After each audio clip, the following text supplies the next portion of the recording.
3, 2, 1... Salut à tous, c'est le 6ème homme, bienvenue sur la chaîne NBA de Basket Info. Aujourd'hui, avant de vous parler d'un concours avec Basket le Mag en fin de vidéo, c'est un sujet overtime que je vous propose. Et vous le savez, pour ce genre de contenu, j'adore faire des retours dans le passé. T'as mis le t-shirt qui va bien, t'as l'œil, sauf qu'aujourd'hui, on va pas faire une intro d'1h30 et on va rentrer direct dans le vif du sujet. Vous le savez, en ce moment, c'est la Coupe du Monde. Team USA a déjà montré quelques signes de faiblesse, mais ce n'est pas la première fois que ça a lieu lors d'une compétition internationale. C'est même plusieurs fois arrivé qu'ils ne repartent pas avec la médaille d'or autour du cou. T'es en train de dire que c'est ce qui va arriver cette année? Si tu veux savoir ce que j'en pense, j'avais publié la vidéo la plus complète que je pouvais à ce sujet il y a 2 semaines. Mais là, j'ai pas envie de parler des équipes qui ont perdu ou qui ont douté, au contraire. J'ai envie de parler des versions de Team USA qui ont le plus marqué l'histoire. Et donc tu vas nous en faire un top 6, ça doit être un sacré chantier. Pas tant que ça, parce que déjà je vais seulement prendre en compte les sélections qui étaient composées de joueurs NBA. Donc j'ai pas étudié les équipes américaines d'avant 1992. J'ai zappé directement 1998 aussi, parce que vu que les joueurs NBA étaient en grève, ce sont d'autres joueurs qui avaient participé au championnat du monde. Et puis ensuite, c'est tout à fait logique, on va pas récompenser les équipes de 2002, 2004 et 2006, puisqu'elles ont pas gagné les compétitions auxquelles elles ont participé. Déjà, ça débroussaille pas mal. Ah oui, effectivement, j'avais pas vu les choses comme ça. Et si je compte bien, il en reste encore 9. Comment t'as fait pour les départager? Et comment t'as fait pour n'en retenir que 6? Comme toujours, il a fallu que je choisisse des critères. C'est ce qui me paraît être le moyen le plus objectif pour faire mes choix. Alors d'abord, je tiens à prendre en compte le symbole représenté. Plus il est grand et plus une équipe rentre dans la légende. Selon moi, il est important d'analyser tout le contexte pour faire les meilleurs choix possibles. Après, évidemment, j'étudie la valeur des équipes de façon individuelle, joueur par joueur. C'est forcément un critère essentiel. Pour faire ça, plutôt que de regarder les sélections All-Star, qui parfois peuvent être honorifiques, j'ai préféré comptabiliser le nombre de joueurs qui ont été All-NBA l'année précédente. Pour moi, ça a plus de sens. Bref, t'as compris le truc, mais ensuite, ce qui me semble bien, c'est essayer de voir comment toutes les pièces du puzzle se sont assemblées et voir comment ça a matché sur le terrain. Le but est réellement d'évaluer le jeu proposé par ces différentes équipes. Rien ne sert d'avoir une somme d'individualité si elles n'arrivent pas à jouer ensemble. Puis pour finir, j'ai voulu mettre en lumière la facilité avec laquelle les matchs ont été remportés, tout en la liant avec le niveau de l'adversité. Et oui, l'écart semble s'être réduit entre les Américains et les autres ces dernières années. C'est sûr, ça fait un moment que ça dure. Et je pense que du coup, ça fausserait la donne de regarder seulement les écarts de points moyens. Bon, cette fois-ci, j'ai pas mis de notes comme je le fais régulièrement, parce que pour moi, ça n'avait pas forcément de sens. J'ai pas voulu hiérarchiser l'importance de ces critères en fonction des époques étudiées qui sont parfois bien différentes. Mais peu importe, je me suis creusé la tête, j'ai pesé les pour et les contre, j'ai comparé les teams et je suis arrivé à un classement qui me convient plutôt bien. Et c'est exactement ça que je vais vous présenter aujourd'hui.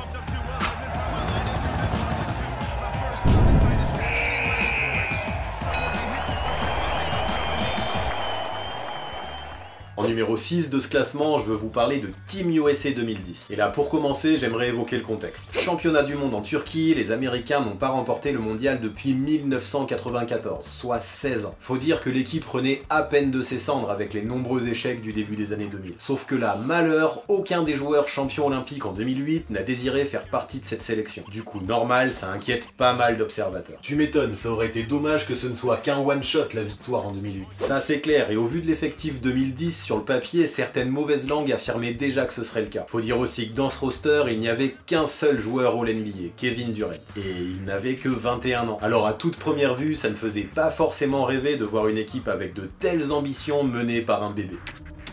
Tu m'étonnes qu'il y avait des doutes. Et comment il était entouré, ce KD de 21 ans? Bah déjà, il y avait tout un paquet de jeunes dans cette team. En plus de KD, on pouvait retrouver Derrick Rose, Russell Westbrook, Stephen Curry, Eric Gordon, Kevin Love et Rudy Gay. Tous avaient maximum 23 ans, des gamins. Ouais, mais quand même, parmi ces gosses, tu viens de citer de très gros noms. C'est là où je voulais en venir, c'est vrai, il y avait tout un tas de gars prêts à percer. La preuve, Derrick Rose finira MVP dès la saison suivante en 2011, Kevin Durant le sera en 2014, Stephen Curry en 2015 et en 2016, et Russell Westbrook en 2017. Alors ok, ces joueurs étaient jeunes à l'époque, mais quand tu vois que dans cette team il y avait 4 des 5 MVP suivants, on ne peut pas dire que le talent n'était pas présent. Bah ouais, du coup, en termes de potentiel, c'était ouf. Et il y avait qui pour les entourer, ces jeunes? Que des joueurs de devoir qui présentaient un QI basket intéressant. Chauncey Billups, André Iguodala, Danny Granger, Tyson Chandler, Lamar Odom, tous étaient capables de se mettre au service des jeunes et du collectif. Et honnêtement, même si on pouvait trouver cette équipe un peu tendre, moi, avec le recul, je la trouve hyper talentueuse et méga bien construite.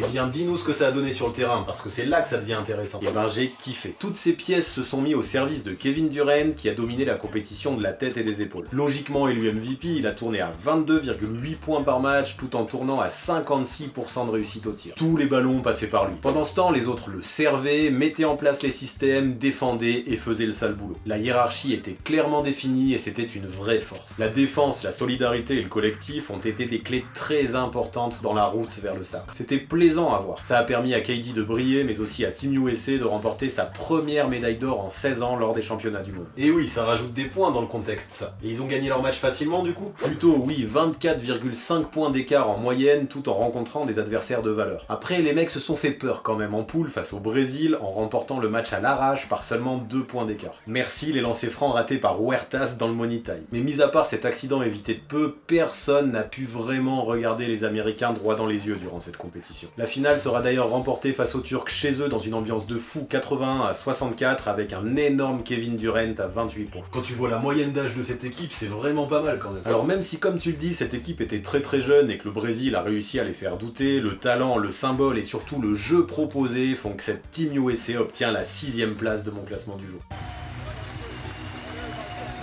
Maintenant mon numéro 5, et pour ça je parle d'une Team USA récente, celle de 2016 aux Jeux Olympiques de Rio. Au niveau du contexte, bien sûr on parle de Jeux Olympiques et forcément ça signifie quelque chose de grand. Mais mis à part ça, pas grand chose à signaler. Team USA a remporté la médaille d'or lors des 2 dernières Olympiades et arrive au Brésil en tant qu'équipe ultra favorite. Je vois le truc, ouais, c'était quoi le roster de cette sélection? Déjà il y avait la moitié des joueurs qui avaient été All-NBA la saison précédente. Kevin Durant, Paul George, Klay Thompson, Kyle Lowry, DeAndre Jordan et Draymond Green. Déjà ça fait saliver. À côté d'eux, plein de mecs de grande valeur entre 24 et 26 ans qui étaient déjà bien plus que des prospects. Kyrie Irving, Jimmy Butler, Harrison Barnes, DeMar DeRozan, DeMarcus Cousins. Puis enfin, petite cerise sur le gâteau, un Carmelo Anthony de 32 ans en bon vétéran qui s'est toujours éclaté dans le jeu FIBA. Les gars étaient sacrément armés. Ok, et là en termes de jeu, ça a donné quoi? Kevin Durant, encore lui, mais aussi Carmelo Anthony se sont affichés comme les 2 scoreurs principaux de Team USA. Mais si je dois être honnête, le jeu proposé ne m'a pas vraiment séduit. Durant, j'ai pas grand chose à lui reprocher, mais Melo il m'a déçu, trop maladroit. Et à l'image de beaucoup d'autres gars de sa team, je l'ai trouvé trop soft en défense et aussi bien trop sûr de lui. À mon avis, heureusement qu'il y avait des monstres physiques dans cette sélection comme DeMarcus Cousins ou DeAndre Jordan qui ont fait des chantiers souvent dans la raquette. Ça les a sauvés un peu. Parle-nous de ce que ça a donné en termes de résultats. Bah écoute, la finale a été gagnée de 30 points face à la Serbie et il n'y a aucune critique possible de ce côté-là. De façon globale non plus d'ailleurs. Les matchs ont été remportés avec un écart moyen de 22,5 points. Sauf qu'en poule, ce ne fut pas une promenade de santé. Seulement plus 10 face à l'Australie et surtout plus 3 face à la France et la Serbie. Plusieurs fois Team USA aurait pu tomber. Sachant qu'en demi-finale, ils n'ont battu les Espagnols que de 6 points, c'était sacrément chaud. Clairement, mais bon, Kevin Durant a une nouvelle fois su éteindre tous les départs de feu et a survolé la compétition. Là, il a prouvé qu'une équipe drivée par ses soins aurait du mal à être vaincue dans un contexte FIBA. Et au final, même s'il y a eu quelques doutes parfois, Team USA 2016 a fait le job face à des équipes de très gros calibre, plus gros que dans les années 90. Voilà pourquoi ils obtiennent la 5ème place de mon classement du jour. And the gold, once more, to the USA. Maintenant, pour la 4ème place, je vais évoquer Team USA 2012, Jeux Olympiques de Londres. L'objectif était clair, confirmer les 2 médailles d'or de 2008 et 2010 et montrer que les États-Unis avaient la main mise sur le basket mondial. Et du coup, l'équipe envoyée faisait plutôt rêver. Raconte-moi ça. Ben, sur les 12 joueurs, 8 étaient All-NBA la saison précédente, rien que ça. Kobe Bryant, LeBron James, Kevin Durant, Carmelo Anthony, Chris Paul, Russell Westbrook, Kevin Love et Tyson Chandler. Les 4 autres, pas mal aussi. 2 petits jeunes en la personne de James Harden, 29 ans, et Anthony Davis, 19 ans, et 2 joueurs plus expérimentés en la personne de Deron Williams et André Iguodala. Je sais pas ce que t'en penses, mais moi je trouve que ça envoie du bois. En effet, mais tu sais que j'aime bien moi quand tu parles du fond de jeu, ça donnait quoi de ce côté-là? En attaque, ça prenait feu de toutes parts. J'aime me rappeler de ce match de ouf en poule contre le Nigeria remporté 156-73. Attends, t'es en train de me dire que les Américains ont marqué 156 points sur un temps de jeu de 40 minutes? Oui monsieur. Et dis-toi que Carmelo Anthony avec un exceptionnel 10 sur 12 à 3 points a mis lui 37 points en 14 minutes. 37 points en 14 minutes, c'est pas incroyable? Ce match, je me rappelle encore quand je l'avais vu à la télé, même à NBA 2K, j'avais jamais fait ça. J'étais en voyage et j'ai arrêté tout ce que je faisais, j'ai pris une sacrée claque. Sauf que ce serait une erreur de penser que toute la compétition a été à l'image de cette rencontre. Avec KD qui une nouvelle fois a fini meilleur scoreur de sa team, mais aussi avec Melo, LeBron et Kobe, on en avait des mecs qui voulaient scorer, notamment de loin. Et quand ça ne rentrait pas, comme ce fut le cas lors du match suivant, remporté seulement de 5 points face à la Lituanie avec un vilain 10 sur 33 à 3 points, Team USA montrait vite ses limites. Peu de solutions autres que le shoot de loin et surtout d'énormes failles sur la défense en pick and roll. Pour moi, sans la justesse de LeBron, le QI basket de Chris Paul ou la régularité de Kevin Durant jusqu'en finale, pas certain que Team USA serait allé jusqu'à la médaille d'or. Et ce qui est sûr, c'est qu'elle n'aurait certainement pas remporté ces matchs par un écart moyen de 32,1 points. Ah ben oui, c'est beau de dégainer à tout va, mais tu peux pas tout miser là-dessus. C'est ça, Kevin Durant et Carmelo Anthony se sont régalés en attaque, mais ça n'a pas suffi pour me convaincre. Et même si LeBron James et Kobe Bryant pensent que 2012 représente la meilleure année dans l'histoire de Team USA, je ne peux pas les rejoindre sur ce propos à cause de ce fond de jeu pour moi bien trop pauvre. Bien sûr, je suis sévère, mais le but de cette vidéo, c'est déjà de classer des équipes de légende, donc faut bien que je trouve des moyens de les départager. Alors désolé, je vais peut-être me faire descendre dans les commentaires, mais malgré un effectif épique et des performances offensives de dingo, je ne donne à Team USA 2012 que la 4e place de mon classement. Go maintenant pour la 3e place et je vais parler de la Redeem Team, celle qui a participé aux Jeux Olympiques de Pékin en 2008. Déjà le contexte est particulier, Team USA n'a plus rien gagné depuis les JO 2000 à Sydney et l'échec cuisant lors des dernières Olympiades en 2004 à Athènes a traumatisé tout un peuple. 2008 représente aussi le début de l'ère Colangelo pour manager Team USA et en faire un vrai projet sur la durée. Pas juste un rassemblement idiot de bêtes de foire issus de la NBA qui prennent les compétitions internationales à la légère. Il met ainsi aux manettes le coach légendaire Mike Krzyzewski et a pour objectif de redonner aux États-Unis ses lettres de noblesse. Le leitmotiv était très simple et l'autre là le dira mieux que moi. We'll make America great again. Donald Trump, t'es sérieux? Bon, j'imagine que du coup là, Colangelo il a pas dû lésiner sur les moyens pour construire son effectif. Bah déjà, en tant que capitaine, c'est le MVP en titre qui a été nommé, Kobe Bryant. Il venait de perdre en finale NBA face aux Celtics et crois-moi, il avait à cœur de se vider la tête en cassant des adversaires pendant l'été. À côté de lui, 5 autres joueurs au NBA. LeBron James, Dwight Howard, Chris Paul, Deron Williams et Carlos Boozer. Déjà, ça fait des bases solides. Surtout lorsqu'on voit que le meilleur scoreur de l'équipe pendant cette compétition, Dwayne Wade, ne fait pas partie de cette liste. Ajoute à ça les valeurs sûres qui étaient Carmelo Anthony, Chris Bosh et Jason Kidd, ainsi que les joueurs d'équipe que pouvaient être Tayshaun Prince et Michael Redd, et tu obtiens un roster XXL largement taillé pour la rédemption tant attendue. Et comme d'hab, il va falloir que tu m'expliques si ça a matché ou non sur le terrain. Ouais, et là y a pas de doute, ils ont tout dominé. Jusqu'en finale, personne, je dis bien personne, n'a réussi à les faire douter plus d'un quart temps. Et pourtant, ils ont affronté plusieurs nations de valeur. La Grèce, l'Espagne et l'Allemagne en poule, puis l'Australie en quart et l'Argentine, championne olympique en titre en demi-finale. Parmi eux, tout le monde sans exception s'est fait démolir. L'équipe jouait ensemble, défendait dur et écrasait tout le monde en transition. Entre Wade, Bryant, James et Anthony, l'attaque était super bien huilée, la marque ultra bien répartie et le danger omniprésent. Ajoute à ça un Dwight Howard en tour de contrôle défensive et un Chris Paul qui distribuait le jeu comme personne et tu comprendras que j'ai kiffé voir jouer cette Redeem Team. Tu vois que les mecs s'entendaient bien, ne se tiraient pas dans les pattes et surtout étaient remontés comme des coucous.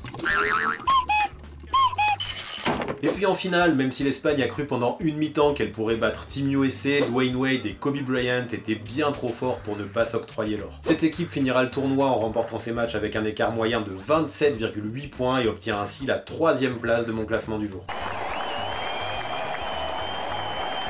En numéro 2, on remonte loin, très loin, avant les défaites des années 2000, puisqu'on va parler de la Dream Team 3, celle des Jeux Olympiques 1996 à Atlanta. Le contexte est pas mal du coup, et l'objectif est clair, remporter la compétition à domicile en mettant raclée sur raclée à tout le monde, comme leurs aînés de la Dream Team 1 l'ont fait. Et direct, quand on voit l'effectif, on se dit qu'il y a vraiment le potentiel pour faire ça. En fait, c'est la seule fois de l'histoire où Team USA est composé intégralement de joueurs All-NBA. What? T'es en train de me dire que 12 des 15 joueurs récompensés étaient dans cette équipe du coup? Exactement. Au final, on a repris certains éléments majeurs de la Dream Team de Barcelone, comme Charles Barkley, Karl Malone, John Stockton, Scottie Pippen et David Robinson. On y a ajouté des gars avec une valeur immense des deux côtés du terrain, comme Shaquille O'Neal, Hakeem Olajuwon, Reggie Miller, Mitch Richmond et Gary Payton. Et on a terminé avec deux jeunes de respectivement 23 et 25 ans qui avaient déjà prouvé beaucoup en NBA en la personne de Grant Hill et Penny Hardaway. Sur le papier, ce roster est peut-être l'un des tout meilleurs à avoir jamais participé à une compétition FIBA. Ah carrément, ils sont que 2 deuxième. On en parlera plus tard, mais ouais, je trouve que cette équipe est bien trop souvent sous-estimée. Peut-être parce qu'elle ne contenait pas des légendes aussi marquantes que la Dream Team de 92 à Barcelone. Peut-être aussi parce que tout le monde savait à l'avance qu'elle allait tout écraser. Ou peut-être encore parce qu'il n'y avait pas de réel leader en termes de scoring. Charles Barkley a terminé meilleur marqueur de sa sélection, mais n'a mis que 12,4 points par match. Il faut dire aussi que les différences physiques et techniques étaient telles que le coach Lenny Wilkins pouvait permettre de le faire tourner son effectif. De toute façon, peu importe qui était sur le terrain, la domination était flagrante. 9 joueurs sur 12 ont tourné entre 8 et 13 points. C'est dire si la marque était bien répartie. Et donc, comme prévu, ils ont démoli tout le monde. Ouais, je crois bien que c'est le terme approprié. Une victoire par 66 points d'avance contre la Chine en poule. Une finale remportée 95-69 face à la Yougoslavie et un écart moyen de 31,8 points pendant la compétition. C'est juste énorme. Je mets donc cette Dream Team 96 avant toutes les équipes citées jusque-là et je leur offre la deuxième place de mon classement du jour. Et maintenant, son Excellence, M. Juan Antonio Samaranch remettra les médailles d'or aux champions olympiques, les représentants des États-Unis d'Amérique. Et maintenant, pour la première place, pas de surprise, la Dream Team 92 des Jeux Olympiques de Barcelone. Parlons du contexte d'abord. C'est la première fois que les États-Unis envoyaient des joueurs NBA pour les représenter lors d'une compétition internationale. Du coup, l'émulation autour de cette sélection était folle, les joueurs étaient de vrais rockstars. Le service de sécurité était digne de celui d'un président de la République et partout où les joueurs allaient, des hordes de fans les suivaient. Même leurs adversaires interrompaient leurs échauffements pour faire des photos avec eux. Ça montre bien à quel point la différence de charisme était énorme entre les joueurs NBA et les autres. We felt like we were Michael Jackson and the Jackson 5. Bon, c'est vrai que ça a l'air ouf ce contexte. Mais parle-nous de l'effectif un peu. Tu disais pas que tu préférais celui de la Dream Team 3 au moins sur le papier? J'ai pas dit ça non plus parce qu'honnêtement c'est très difficile de faire un choix. Pour moi il y a davantage de légendes dans la Dream Team 92 mais il y a plus de joueurs dans leur prime dans la Dream Team 96. Je m'explique, alors que dans Team USA 1996 tous les joueurs étaient All NBA, en 92 il y avait des joueurs comme Magic Johnson et Larry Bird qui approchaient déjà de la retraite. Officiellement Magic l'avait déjà prise d'ailleurs. Mais niveau légende, entre un Magic Johnson pré-retraité et un Mitch Richmond même à son prime, et pourtant je l'adore Mitch, mon choix est vite fait. Ouais, je vois ce que tu veux dire, et si je me rappelle bien en plus dans cette équipe il y avait pas que des pros, non? Bien vu, il y avait aussi Christian Laettner qui sortait de la fac dans cette Dream Team 92. Alors que c'est vrai que dans la Dream Team 96 tous les joueurs étaient pros. Mais bon, enlève Magic Johnson et Larry Bird qui étaient en fin de carrière et enlève aussi Christian Laettner qui était universitaire et regarde les autres noms, on a que des All NBA. Michael Jordan, Charles Barkley, Scottie Pippen, Patrick Ewing, David Robinson, Karl Malone, John Stockton, Clyde Drexler, Chris Mullin, que des mecs entre 26 et 30 ans au sommet de leur art mais aussi au top de leur forme. Le level de cette Dream Team était ouf. Alors ok, en 96 on a eu davantage de joueurs qui étaient dans leur prime, mais en 92 on a eu des légendes inégalables, des légendes ultra compétitrices, des légendes qui avaient à cœur de prouver ce que des joueurs NBA pouvaient faire lors d'une compétition internationale, et surtout des légendes qui malgré l'âge de certains savaient très bien jouer au basket. Et c'est l'heure où tu vas nous parler de ce que ça a donné sur le terrain. Tu veux vraiment que je te fasse un dessin? Il n'y a jamais eu de match. L'écart moyen fut de 43,7 points et même en finale il y a eu 32 points d'écart face à la Croatie de Toni Kukoc. En fait c'était simple, à chaque fois les États-Unis étouffaient leurs adversaires défensivement, jouaient vite, faisaient le spectacle et défonçaient tout en transition. Franchement il y a eu des actions dignes d'un show jamais vu aux Jeux Olympiques. Bon, peut-être à part ça, ok, mais là c'était différent. Il y avait des passes aveugles, des dunks, des holy hoops et même du trash talking en conférence de presse. I don't know anything about Angola, but Angola's in trouble. Je peux te dire que les spectateurs qui ont eu la chance d'avoir un ticket pour voir jouer cette Dream Team à Barcelone en ont eu pour leur pesetas. Alors on peut dire ce qu'on voudra sur les autres versions de Team USA, mais l'effectif épique, le contexte, la domination, l'agressivité, le spectacle et le jeu proposé par cette Dream Team 92 font que pour moi ils remportent sans conteste le trophée de la meilleure version de Team USA de toute l'histoire. 2010, 2016, 2012, 2008, 1996, 1992, voilà pour ce qui est selon moi des 6 meilleures versions de Team USA all-time, voilà pour ce qui est de ce 11e overtime. Attends, j'ai une question. T'as parlé de la Dream Team 1 en 92 et de la Dream Team 3 en 96. Mais la Dream Team 2, t'en fais quoi? Ah ça c'est le sujet qui fâche et ça a été compliqué de faire des choix, je dois l'avouer. Team USA 1994 est juste aux portes de mon classement. Surtout qu'en remportant leur match avec un écart moyen de 37,7 points, eux aussi ont tout écrasé. Mais après soyons honnêtes, honnête, l'adversité était bien moins élevée dans les compétitions internationales des années 90. Et quand on regarde l'effectif aussi, il faut dire qu'il était moins légendaire que les rosters de 1992 ou de 1996. Bien sûr, il y avait des gros noms, mais quand on voit que Shaquille O'Neal n'avait que 22 ans et que Dominique Wilkins en avait déjà 34, on se dit déjà que ces deux-là n'étaient pas dans leur prime. L'impact médiatique fut bien plus faible aussi dans cette compétition au Canada, et surtout le jeu proposé était bien plus pauvre. Les gars se savaient supérieurs, étaient là seulement pour faire le spectacle et les déchets furent trop nombreux. Après, bien sûr, toutes les erreurs étaient compensées par une domination athlétique hors norme. Mais en termes de motivation et d'engagement, les Américains m'ont bien trop déçu. J'ai toujours eu beaucoup de mal avec ces équipes qui jouent tout sur le physique en laissant de côté la technique et surtout le jeu collectif. Voilà pourquoi, malgré un survol de la compétition en 1994, j'ai décidé de laisser cette Dream Team 2 aux portes de mon classement du jour.